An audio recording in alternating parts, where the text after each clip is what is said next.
Hello, I'm Mel. I'm an illustrator and surface pattern designer from Wellington, New Zealand. I've been a part of the Spoonflower community for about 10 years, selling my surface pattern designs on fabric and wallpaper.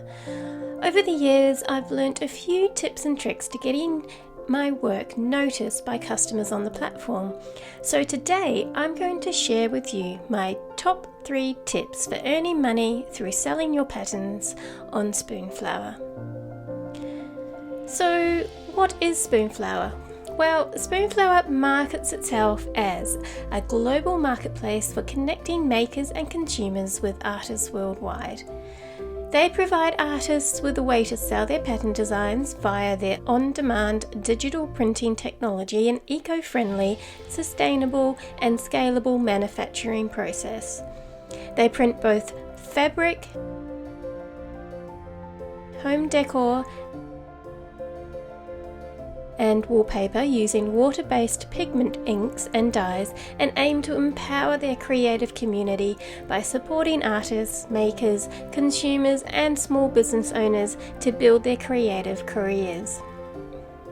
For me, Spoonflower has become a regular source of mostly passive income, earning anywhere from $800 to $2,000 a month. I believe it's a wonderful platform for surface pattern designers and artists to earn passive income with their art, and also to be a part of what I think is a wonderfully supportive community.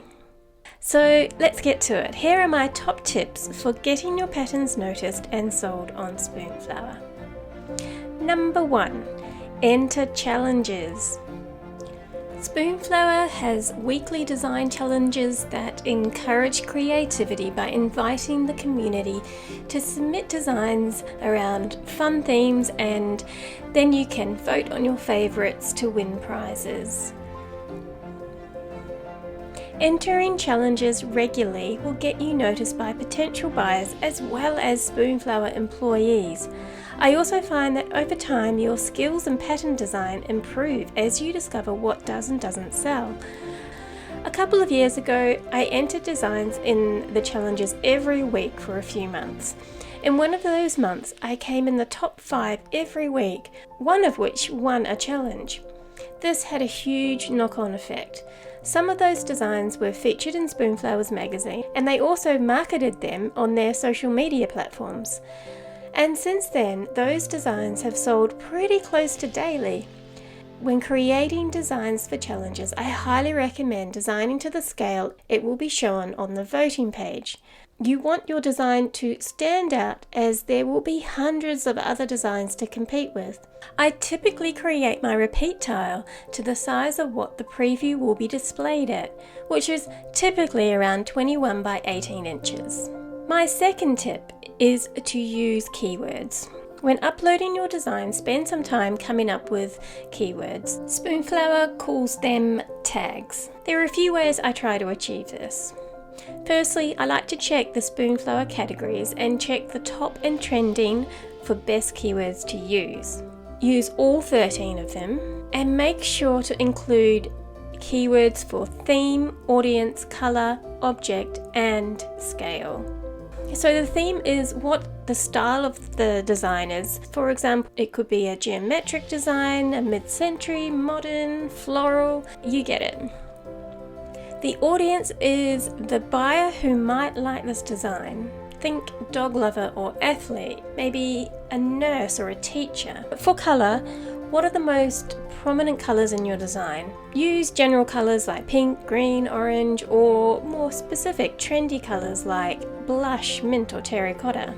The object is the things that you see in your design. So for example, there could be dinosaurs, there could be ladybugs, there could be lobsters, stars, anything that is in your design, which I typically call a motive. And then the scale. You want to include a keyword for the size of the objects in your print. Is it a ditzy or a large scale, or is it oversized? And then my third tip is to offer your customers different scales.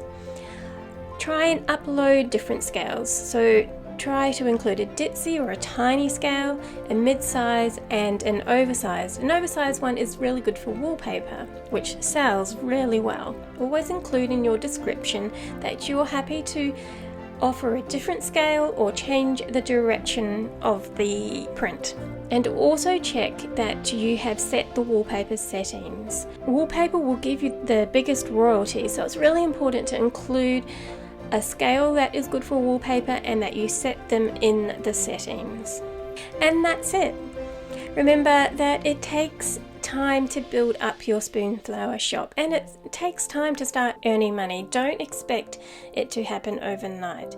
It took me a number of years, but if you stick to it and consistently upload designs over time, you'll create a nice passive income that will allow you time to create more art.